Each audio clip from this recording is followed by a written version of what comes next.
Hello everyone, welcome to our very first video.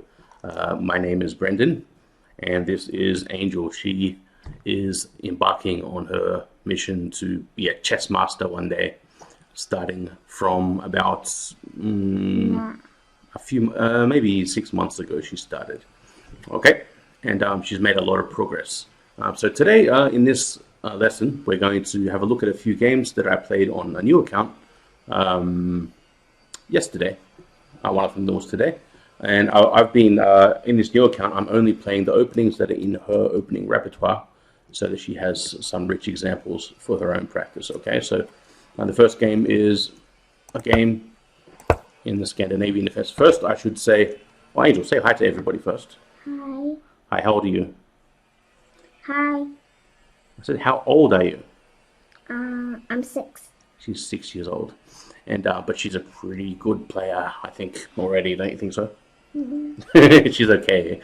Let's see if we can make her a master. Okay, so maybe I should make myself a master first, but one step at a time. All right. So yeah. So this game, these games, the sort of theme of this lesson is going to be a lot of sort of golden nuggets of attacking chess within the context of her opening repertoire. Okay, so let's get started. So e4, d5. She plays the Scandinavian defense because she is a natural attacker, and it helps gets pieces out quickly without needing to memorize too much theory. Okay, so pawn takes pawn, queen takes pawn, knight c3, queen a5. This is pretty standard. You remember, you know this, right?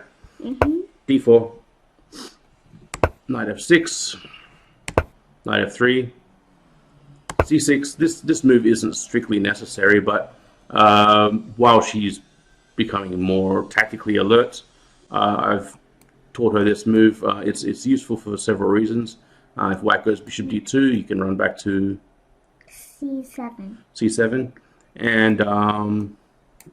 And also it keeps white pieces out of these squares in some cases too. Okay, so bishop d3, bishop g4 makes a pin. h3, bishop h5, just maintain the pin, right? Would you do that? Yes. Yeah. Bishop f4.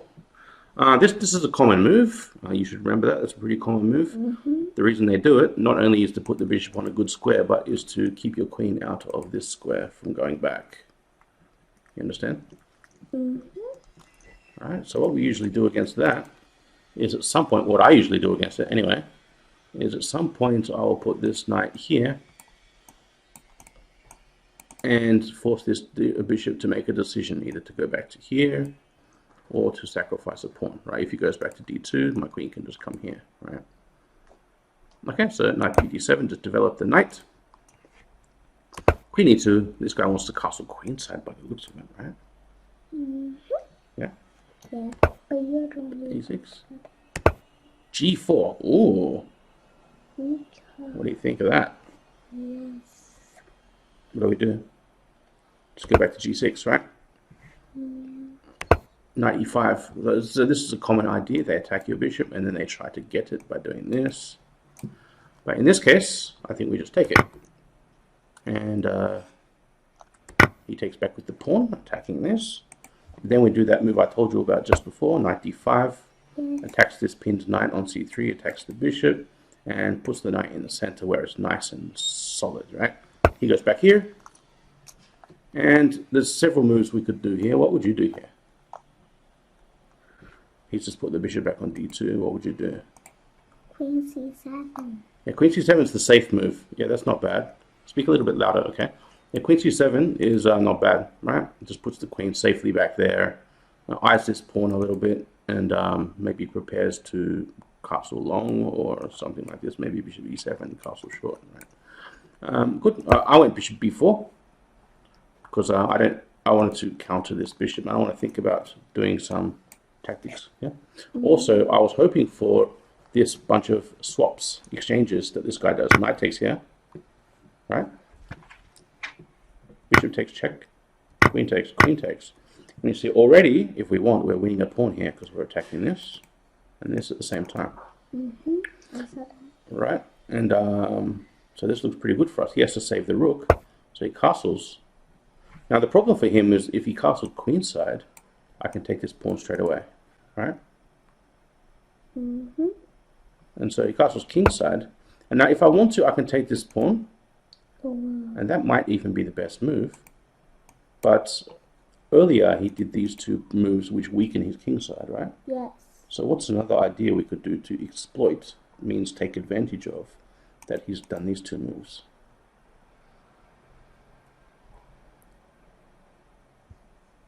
Can we try to open the H line perhaps?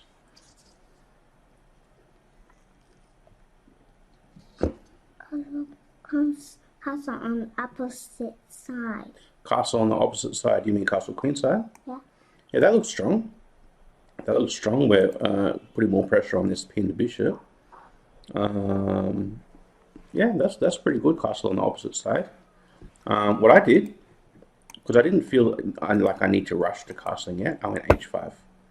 And my idea is just pawn takes pawn, pawn takes pawn, rook h1 checkmate, or even queen h1 checkmate. What? Yeah. Unbelievable. Unbelievable, yeah. Exactly. So, He didn't take. of course he didn't take. If he takes, that's pretty bad too, because rook takes, and then this pawn's very weak, and probably my queen will come in, and he'll get checkmated pretty quick. But probably he should have stopped me from opening the file by going here. Do you think so? Yep. And if he does that, maybe then I'll do your move. I'll just castle queenside. Right, that looks pretty good for black.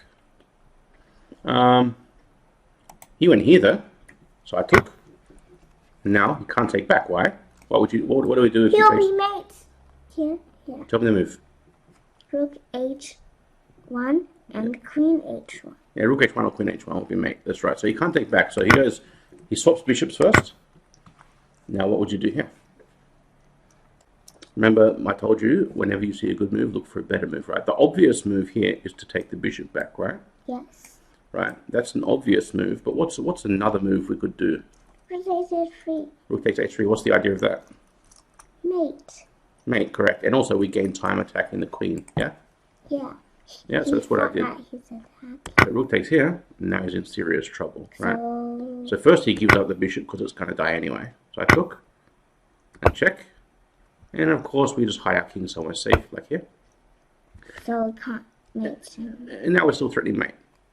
So for example, if he takes his pawn, we still mate him on h1, yeah? Or queen h1. Queen h1 is good too, yeah. So he goes f3 to close this diagonal. Now I think there's a lot of good moves here, but I just took this pawn. He took. And there's lots of moves I could do here as well. But you know how I play, Angel. I look at the board, even when I've got a better position, I look at the board and I think, which piece is not helping? And the rook. Rook, yeah. And so what should we do? Rook f8 to double rook. Yes, rook f8. And then we have our whole army participating and everyone's doing well, right? So rook here. And I think that's a pretty good move.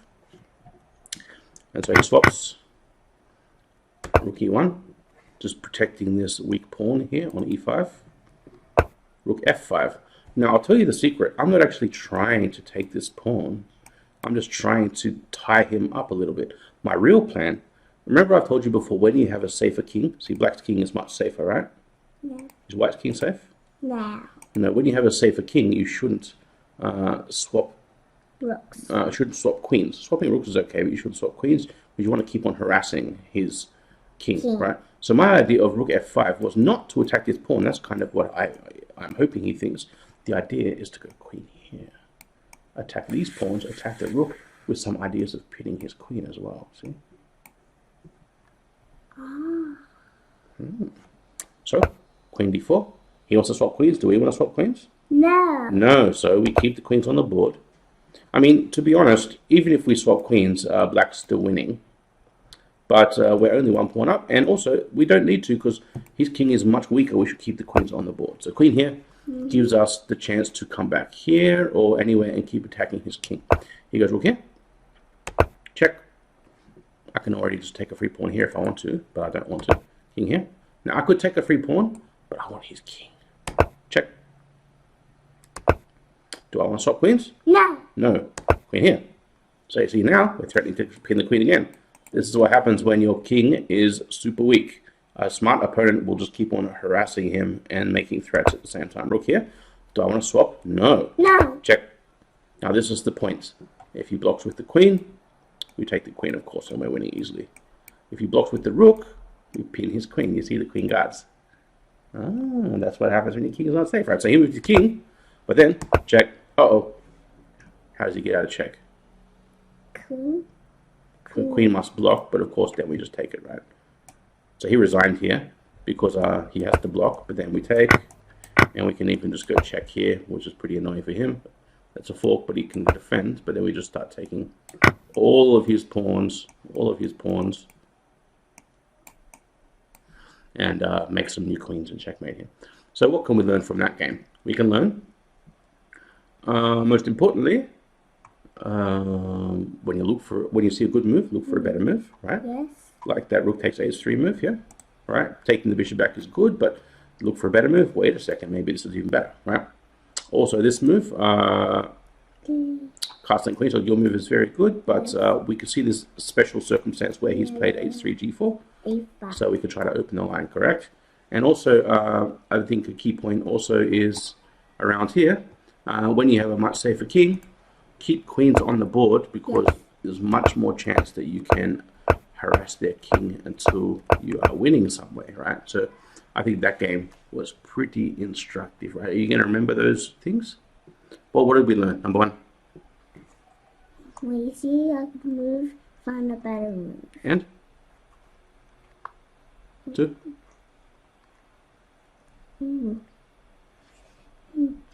When Your king. When your king is safe, you have to keep your queens on the board. Well, also, when your king is safe and his king is Unsafe. unsafe. That's correct. Awesome. So can you remember that for your games? All right. So I think that's a pretty useful lesson. It's a very quick lesson. And so we're going to say goodbye to all our friends on YouTube, okay? Bye-bye, everyone. Bye. Nice to see everyone. Bye-bye.